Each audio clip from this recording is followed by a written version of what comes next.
উপদেষ্টা পরিষদের নতুন নিয়োগ, বঙ্গভবন থেকে শেখ মুজিবুর রহমানের ছবি সরানো সহ নানা আলোচনা আর সমালোচনায় চাপ সৃষ্টি হচ্ছে অন্তর্বর্তীকালীন সরকারের উপর। এর মধ্যে দ্রুত নির্বাচন অনুষ্ঠান নিয়ে চাপ দিয়ে আসছে বিএনপি ও তার সমমনারা।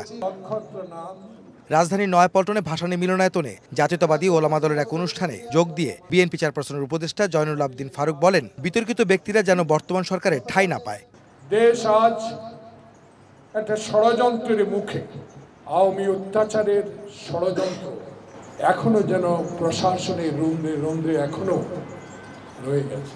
5 আগস্টের পর যে বিপ্লবী সরকার বাংলাদেশে প্রতিষ্ঠিত হয়েছিল, সেই সরকার আল্লাহর দেওয়া সরকার, জনগণের আন্দোলনের সরকার।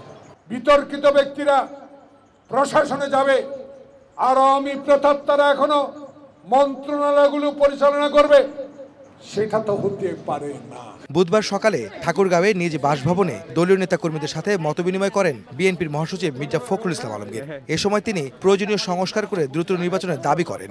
17 বছরের একটা জঞ্জাল, একটা আপনার গার্বেজ তৈরি করা হয়েছে, এটাকে সরাতে আপনি 17 দিনেও সম্ভব না, 17 মাসেও সম্ভব না। এর জন্য আপনাদের যারা আছেন তাদেরকে সময় দিতে হবে। তাদের প্রধান যে দায়িত্ব, সেটা আমরা বারবার করে বলছি যে তাদের সবগুলো সংস্কারে হাত দেওয়া আমরা মনে করি যে খুব বেশি প্রয়োজন নেই। সেটা নির্বাচিত যে পার্লামেন্ট আসবে, সেই পার্লামেন্ট সেই কাজগুলো করবে। এখানে এই সরকারের মূলত দায়িত্ব হবে ওই নির্বাচনের জন্য একটি আপনার লেভেল প্লেইং ফিল্ড তৈরি করা। মতবিনিময়ের আগে জেলা বিএনপি কার্যালয়ের নতুন ভবনের ভিত্তিপ্রস্তর উদ্বোধন করেন বিএনপি মহাসচিব। আহমেদ সালেহীন, সময় সংবাদ, ঢাকা।